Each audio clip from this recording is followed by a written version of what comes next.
Hi there, and welcome to our fourth business club on business book club, even on LinkedIn Live. So as always, please do let us know if you're watching, where you're joining from, and feel free to comment, and we will do our best to answer any of those comments as we go through. So we're here for about 30 minutes to talk about the book today, which is called How to Have a Good Day by Caroline Webb. So I think we've all found it really, really interesting. And I'm joined as usual today by Alyson, Rebecca, and Gill. So if we just have a quick start with introduction to yourself and what it was you liked about the book. So Rebecca, should we start with you? Yes, hello, lovely to be here. So my name's Rebecca. In my day-to-day, I help businesses improve their productivity, profitability, and predictability, helping them get hands-off control of their business. But I also love business books and read a hell of a lot.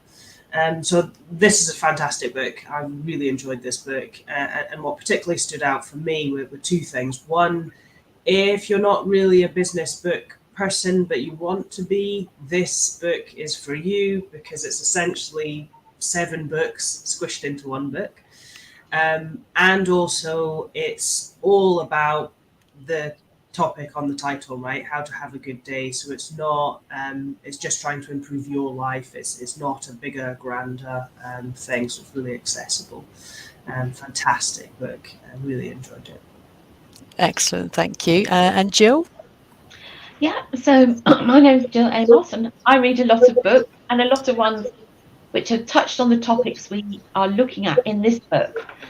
What I particularly liked about this book was that it synthesizes so much in one book. So if you only wanted to improve your effectiveness and you only wanted one book, this is the book to get, because it's very systemic. So it looks at what's underpinning everything before we then start to look at the individual topics. And you don't have to read it all at once. That's the other piece of good news. You can just read the topic that's relevant to you at the time. Excellent. Okay, Alyson? Yeah, hi everybody. I'm Alyson Ainsworth. I absolutely love this book. In fact, I think it was my choice to review this book today. So, and again, it came from a client of mine that had said he bought this book for all of his teams because he said, as the ladies have already mentioned, it gives you everything in one. I like the practicality of it. Like Gill says, you can dip in and out. But at the end of each chapter, there is a summary that says, these are practical takeaway tips. So it's not heavy theory. There is some theory, and she's clearly done a huge amount of research into all of the topics that she's covered in the book. But you get a really nice summary of it with a great tips to prioritize how to do things better. And as I say, some of it will apply to you, where you are now, but other things you'll think, I'll go back and read that, because that could be something I need to focus on later. So yeah, lots of practical tips, and dip in, dip out, but yeah, all round the whole thing about the positivity and having a good day. What's not to like? Excellent. And I think the thing that I liked was something that I think is just quite relevant for me at the moment. It's all about decluttering your mind, and that your brain can only handle 3 or 4 pieces of information at any one time, no matter what size that piece of information is. And it talks about your brain then becoming really full, and I definitely can resonate with that at the moment. So I think that was really helpful to actually read that. So, okay, so onto the conversation. So we've picked a few areas to focus on. So we're going to be talking about subjective filters, productivity and resilience. But firstly, Gill, if you could just tell us a bit about the beginning section of the book and what it was that stood out for you. Well, I think it's one of the few books that actually starts to look about what's driving everything, what's behind it all, what makes us human. And so it looks a bit about how your brain works, which is just hugely important. It doesn't delve massively into the science, so it takes the bits we need to know and talks about it in very easy to understand ways. So it really starts off by looking about the 2-system brain. And there's lots of writers have written about this, particularly Daniel Kahneman as well. And it's brain thinking fast and slow. So one is deliberate and controlled, and the other one is automatic and instinctive. Now, here's the thing. As humans, we like to think we're always deliberate and controlled. But here's the reality. we're more likely to be automatic and instinctive, but we learn to become deliberate and controlled. It comes from different parts of the brain, and what she explains very, very easily, it's how it works. So the deliberate and controlled bit is about the self-control. It's about resisting. It's about saying no. It's about making conscious choices. So I will do this. I won't do that. And it's also the bit that gets very tired. It's the newest part of the brain. It's prefrontal cortex. And because it's the newest part, it does get tired most quickly. It can only handle 3 or 4 pieces of information. Hence, when you're doing a report or you're doing a presentation, the rule of 3, 3 key things that you need to get over. Politicians are very good at using the rule of 3. And also, the other thing is to bear in mind, if you start switching between tasks, and modern day working is all about being distracted by emails, isn't it? Being distracted by a phone call. But the more you switch, the more tired your brain becomes. So if you want to use your brain really, really effectively, you want to start actually focusing on one thing at a time. Because if you start to switch and dot about, it's like losing your parts of your IQ. And I did some work at UCL. This isn't in the book. That I think use something like use 20 points of IQ if you're a man and 15 points if you're a woman. So this myth about women and men multitasking is only slightly true. But the thing is, though, when the brain doesn't nod, it will actually go for the automatic and instinctive, and that is the bit that looks after us as well.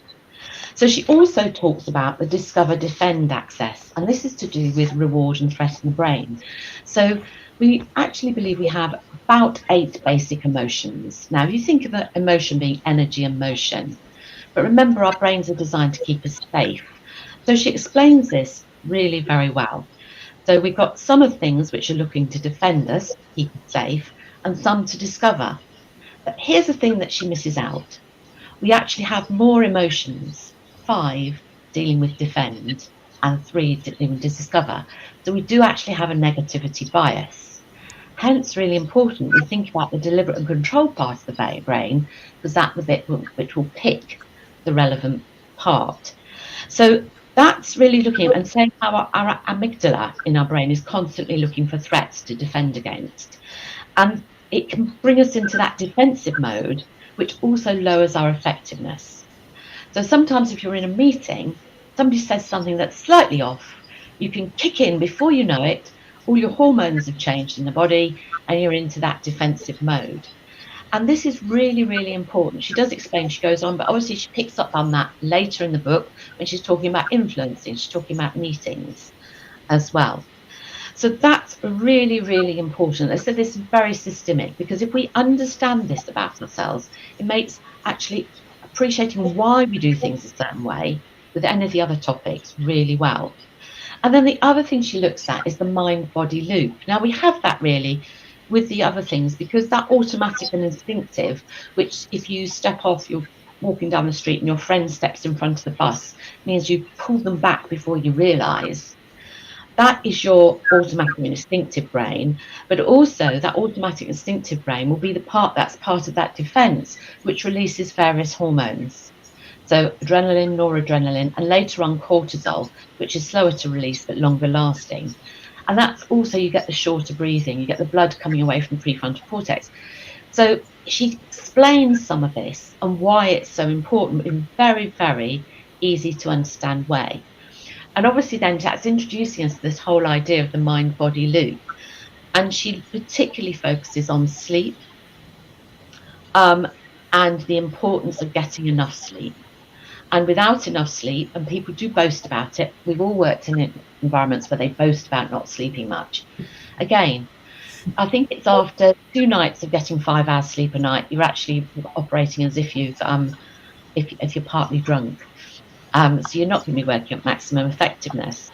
She also talks about mindfulness and the impact of that, about anybody can do it at any time during the day, because it only takes 5 minutes, which is really about calming everything down and bringing yourself back to neutral. So that stops you, it enables you to react, rather than just to react off the cuff, to respond appropriately.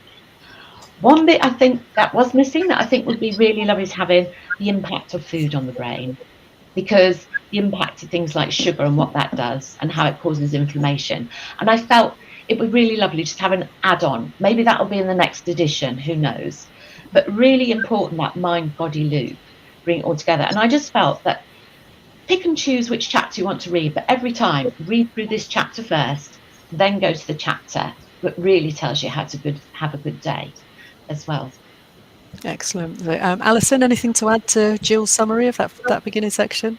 No, I think that's she's done a great summary, and I know Gill's neuroscience background helps us to really understand all how these things come about. I am going to talk about the sleep bit as well, but yes, particularly the boasting about sleep. And we all know that, you know, people like Margaret Thatcher used to say, "I only get 4 hours, so I only sleep for 4 hours a night." And you just think, well, yeah, that's, you know, maybe that's true, but it's not necessarily a good thing. And she proves that in the book. So yeah, there's so much, as I said before, there's so much research in here that she summarises so neatly and you know, really helpful. Yeah, excellent. Rebecca, anything from you?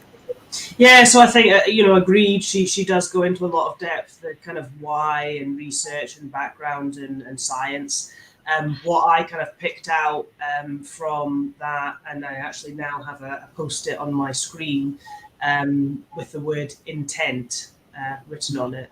So it feels like all of this, you know, the two different parts of your brain and you know, is it automatic, isn't it? All of this kind of stuff. That how to have a good day, one way is to be conscious about what you're doing, be conscious about how you're reacting, what you're putting into your body, how you're treating your body, how you're treating your mind, how you've got relationships with everybody else. And just, you know, that post-it has sort of changed my life, right? So it's kind of, what's my intent here? Am I reacting? Am I doing what I intended to do? And for me, the whole beginning chapter is answering the question, what's your intent? It's excellent. I love to hear that it's actually being practically used as well, Rebecca. It's really good. I liked in that first section about the defensive mode as well, which Gill, you mentioned about how it can affect your self-worth, and it just does make you much less able to make those kind of analytical decisions. So it's definitely worth reading this particular chapter, I think. Okay, so Gill, moving on to what is a subjective filter, and then that was one of the things you wanted to talk about. Yeah, well, that, I mean, it's all connected, isn't it? Because we all have, it's that, if you like, we're all individuals, number one, and our autopilot, so our reactive brain, will just produce this because it actually goes in, uses what they call shortcuts.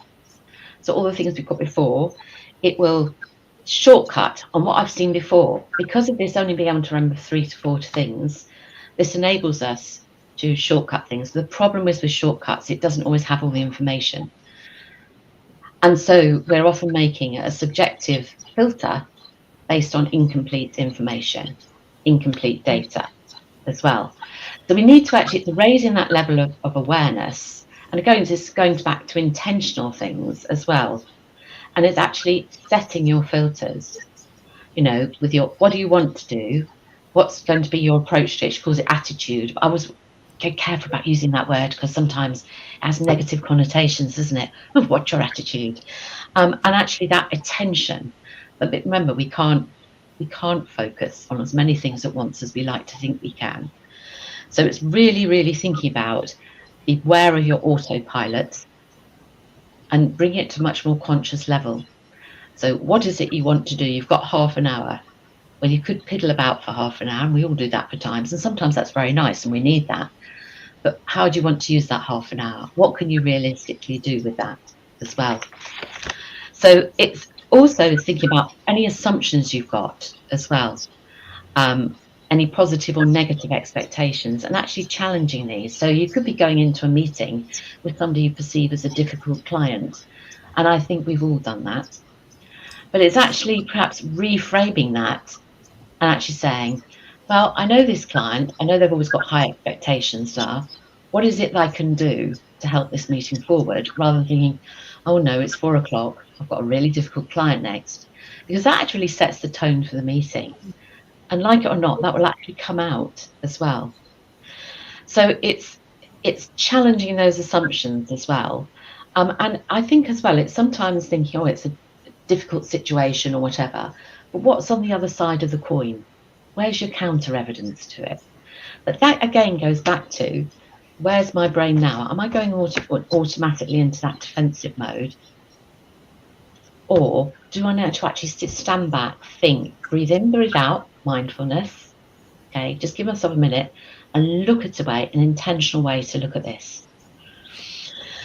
So it's that whole thing. So it's that difference. It's that making sure you're in a good place. You can actually use motivational music as a good way if you're not feeling so good. So it's got some good ways of reinforcing intentions, and also mental contrasting I really liked as well. Realistic versus realism as well. And there's some really lovely examples, and also goals, setting great goals. So I thought the goals really good. What do I want to do today? Making sure that you're viewing things from a realistic perspective, not being over optimistic or under optimistic. And think about the outcome, and this was a good one, and what might be the obstacles, and accounting for the obstacles. So you plan for both. And a priming the pump, a good bit of motivational music, works for all of us, doesn't it? Excellent. That's really good. I think given time constraints, I think that was really, really interesting. But we'll skip on to Rebecca's question now, which is about an overview of the chapter that focuses on productivity. And that does tie in a bit to what Gill was just saying anyway. Absolutely. And the chapter on, I mean, each of the chapters are really like 10 chapters. So there's a lot. She talks about productivity, about sort of single tasking. She talks about sort of, how to not put too much on your plate. She talks about procrastination. But what I thought would be useful is actually, given time, to pull out a couple of things that, practical things that, people watching today can potentially take away, that I found particularly interesting. So one was around automating things, but not just, you think about automation in terms of, computers, so to speak, but I liked the idea of automating decisions. So she talked about, various things you can do, like automating your lunch, right? So if you have the same lunch every day, you don't need to, that's not part of your brain having to spend time on that decision. I hear that the German Chancellor, Angela Merkel, also automated her outfits. So she wears the same style in a whole bunch of different colours, right? No decision needs to be made about what style we're going to wear today. So thinking about what decisions do I make on a daily basis that can automate, and how that can make you a lot more productive. I thought that was an interesting idea. Another one that I thought was incredibly interesting is outsourcing your memory. So one of the things that we can all be guilty of is trying to hold too much information in our head.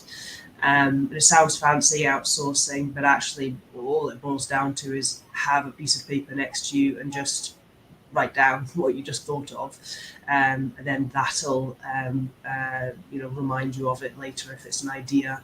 Make sure you put all the birthdays in the calendar and an alert a week beforehand, so you don't need to remember anyone's birthday.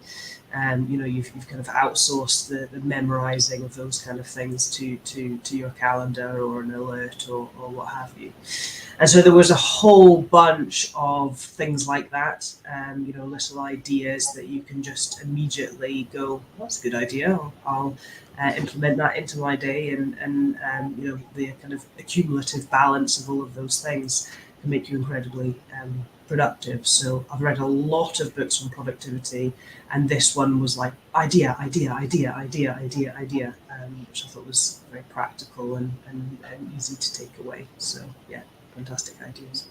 That's excellent. My son does that every day now. He's with the automating of the lunch, so he has the same thing every day. So he gets up, makes it, and then off to work he goes with his lunch, and actually he does it for his breakfast as well now. So, and that has massively helped him remove some of the stress in the morning. And thinking about it, I should do the same, because invariably it gets to 2 o'clock and I think, hungry, haven't had lunch, what am I going to have? So yeah, it's a really good point. Alyson, anything to add to what Rebecca's summarised? No, I think anything that can calm your brain down and allow you to have some more structure and some free time. We're all looking for that, aren't we? We're, like, what gives us our time back, and automation is one of those things where if I don't have to think about this, I'm also a big fan of writing it down. I think, when we talk about resilience, which is the bit that I'm going to focus on. We know that anything that we can write down, we can get it out in a structured way. We can vent it, we can park it, we can reframe it, we can distance ourselves from it, we can travel forward and visualize that it was never as bad as we thought it was. It's really helpful. It's really helpful. Jill mentioned that meeting about going in and dreading that meeting. There is a statistic that says that 75% of the time when we dread something, it's never as bad as we think it's going to be. But I like the idea that Rebecca says about writing stuff down. If you just, sometimes if a client's very anxious, I'll say to them, create a worry list and don't look at it at the end of the day. Everything that's worrying you, just write it on a piece of paper and it's out of your head and it's outsourced onto something else. Yeah, and it goes back to the idea of only having 3 or 4 things in your brain as well, doesn't it? So you put it on the paper and then you don't have to hold it in there. That's good. I think that's the other thing I like about this book, is there are so many kind of different stats that are really relatable. So the productivity one that I found was the whole multitasking, and it slows you down by about 30%, and causes 2 to 4 times more errors and makes you more stressed. So the whole single tasking thing is so much more effective in so many ways. Yeah. So Jill, anything to add to Rebecca's summary of productivity? No, I think that's really good, and I just love a good list. Yeah. Excellent. Okay. And micro breaks as well. She mentioned having even 2 to 3 minutes between tasks, and definitely never go more than 90 minutes without having a break. So it's all stuff that everyone knows, isn't it? But you don't actually always do it. Yeah. Okay, so Alyson, you were going to talk a bit about resilience. So there's a part about sleep, which I know you were interested in. So do you want to talk a bit about the effect of too little sleep and the practical tips on how to support better sleep? Yeah, absolutely. There's a lot of work being done about resilience, and one of the key things is focusing on our energy, and so it obviously makes sense that sleep's part of that. And how do we link the two? So this whole linking the physical condition of how we think and feel to being tired and lack of sleep is really important. So it makes massive sense. And she references it twice in the book. One in chapter 13, she talks about sleep yourself smart, and references a lot of the work that Matthew Walker has done, who has also written a book on sleep called Why We Sleep, based on a lot of the research he's done at the University of California. And basically the practical outline of it is that a good solid night's sleep makes us twice as effective at work, particularly when we're dealing with complexity. The other chapter, she talks about sleep, the good sleep, and that's the difference between getting decent levels of sleep, because our sleep cycles, if you're aware of those, we have light sleep, we have deep sleep, we have REM, and we need, each one of them plays a part in how we process things, particularly our experiences, and we know that if we're in light sleep and we're dreaming, it's probably our subconscious that something has come up because of maybe an experience that's happened that day. And she talks about the whole neuroscience of it, and again some really interesting stats on the research that has been shown that says we are more likely to react negatively if we haven't slept. Well, I suppose that makes sense, because we're irritated, but actually the statistic says that and Gill referred to the amygdala, which is the part of the brain that creates stress, is 60% more likely to be activated if you haven't slept well or you haven't been well rested the night before. That's a big number. So you're far more likely to be showing going into that, possibly into that fight, flight, or freeze emotion, which the amygdala does, as an option, as a defense mechanism, because your brain's tired and it wants to calm down. So if you get good sleep, not only are you physically rested, you are mentally rested, and your brain is less agitated. The positive side of it is that getting deep sleep does make us more positive.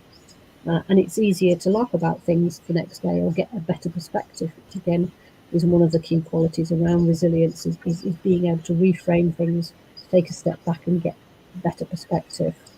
And she talks, again, the tips at the end of it. There's some very practical things about, again, it's habit forming, isn't it? We all know these things, like we shouldn't really take our mobile phones to bed with us, because that whole blue light thing that, on the phones and tablets suppresses the melatonin, which is the hormone that allows us to go to sleep naturally, or the brain to calm down.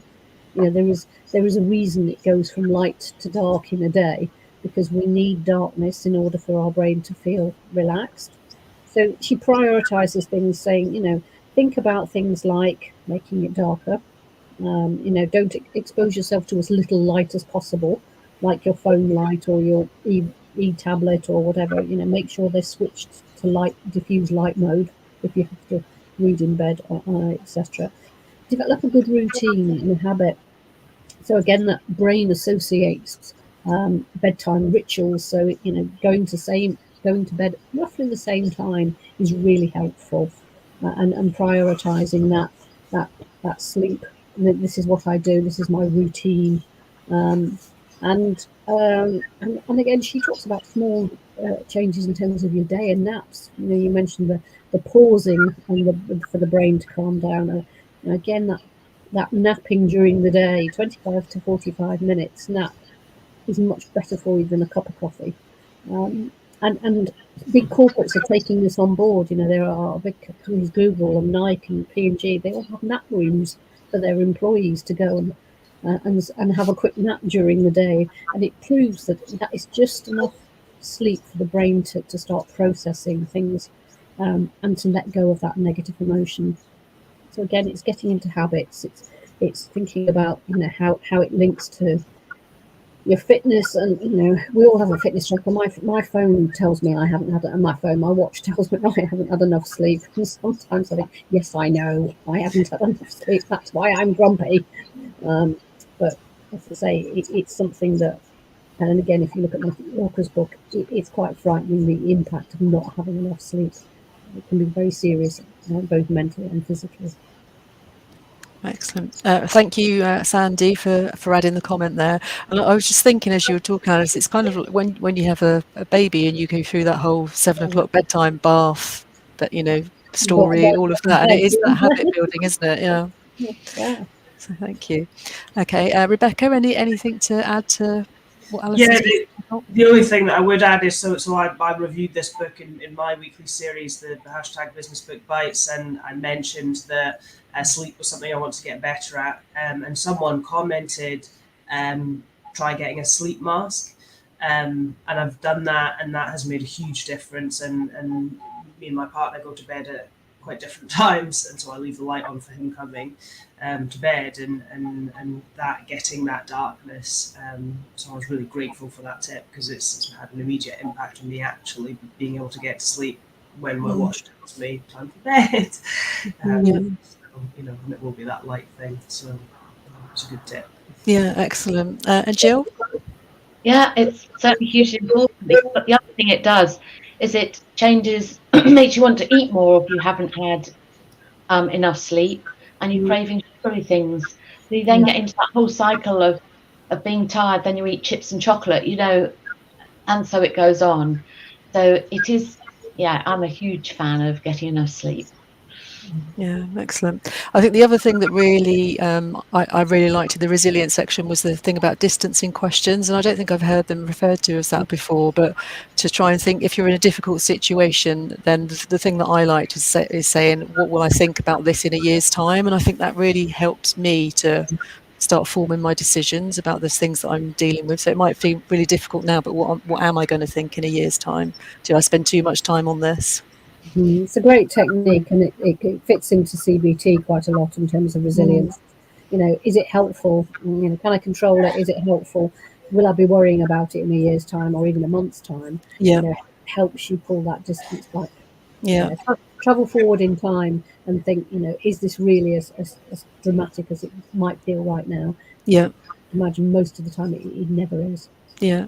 Excellent. Okay, so I think we'll just end now. So if we've got a key point to leave with, so one thing you'd like to kind of reiterate, Rebecca, do you want to start? Yeah, I think for me, how to have a good day, you whatever you pay attention to in your day, however you intend to have your day, has a huge sway on whether or not you had a good day. So I think mine would be think about what your intention is for the day, and that will reflect in how, your perception of how well it went. Excellent, thank you. Gill? I think it is about looking after the mind and body, and then you actually can make a choice about how you experience things. Okay. And Alyson? Yeah, I think, and I'm finishing up from Rebecca's start the day, is finish the day in the same way. Going to sleep thinking about what am I grateful for today. Again, it's a bit of a habit. Say think about 3 things that have gone well today. Sometimes I do it, sometimes I don't, but actually just ending the day and recognizing that getting that quota of sleep is so important. Yeah, good. I think probably one of the things I liked which was a bit of a comparison to running to me, so that's why I liked it. But she says in the book, no matter how much you love your work, you can still hit the wall, and I thought that was quite a good point. I've just seen there's one more question that's come through. So Sandy's saying staying asleep is sometimes more challenging. Any tips? So that would be great. I'd like some tips on that as well. Anyone? I think it's a bit about the right temperature in the room and keeping it dark as well, because when we have short nights and long days, we wake up earlier, and also it's too hot or too cold. Yeah. I think the sleep mask that Rebecca talked to is there is something about darkness that calms the brain down and doesn't allow you to be fully awake. Yeah. Okay, so I see a couple of comments coming through now. So thank you very much, as always, ladies, for joining. It's been really interesting. I think, again, we could talk about this all day. So thank you to everyone that's watching. If you do want to add any more comments, then please do so, and we will kind of go back and answer them later on. We've not discussed yet what we're going to talk about next time, so I will write a post about that once we have decided. So thank you, and see you next time. Thank you. Okay.